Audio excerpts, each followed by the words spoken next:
Who am I and what am I? Sounds like a very simple question, doesn't it? Well, I have done the CC manual a few times. And I have done an icebreaker a few times, the first one.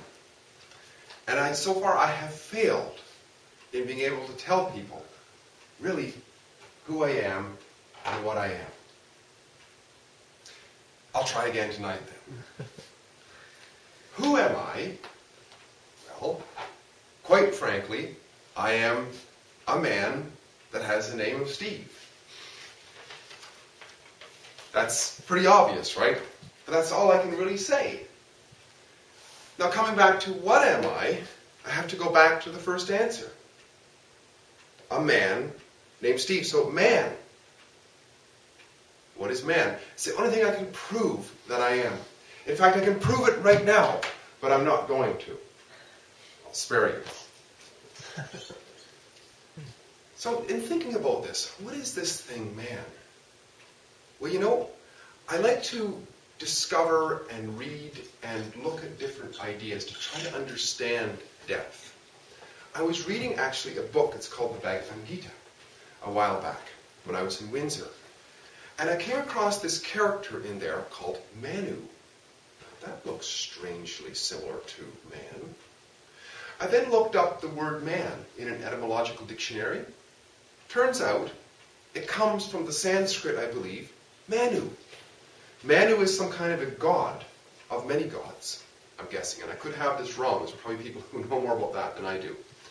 Manu is sent down to earth to help us get things straight in life from the sun god, which to me sounds strangely similar to the son of God, but it's the sun god.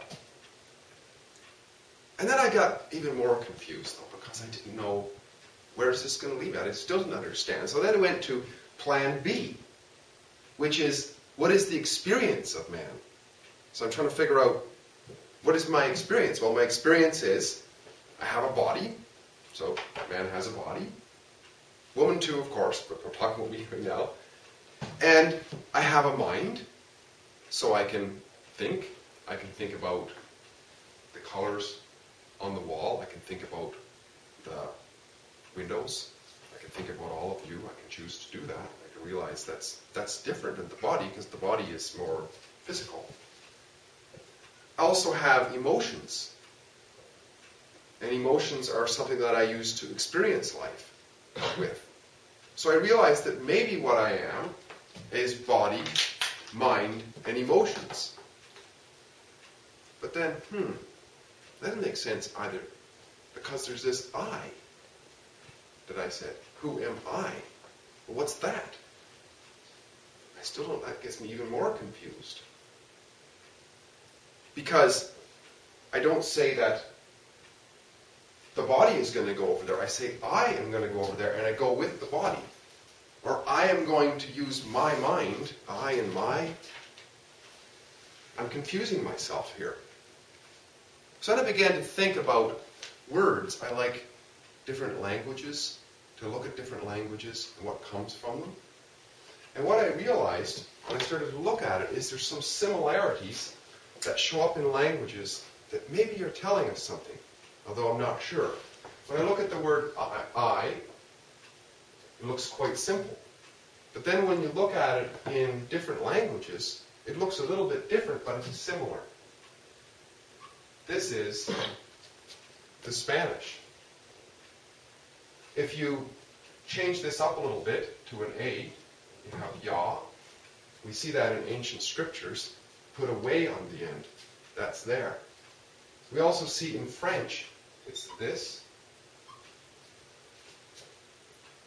If we add the god Zeus to it, we have another god character.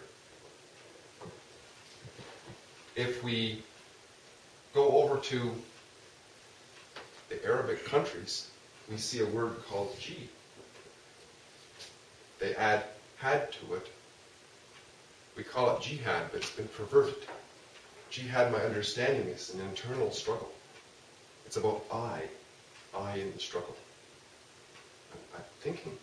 You also have that in India, I believe, Jitendra. that shows up. You jump across the Himalayas, and you have a chi.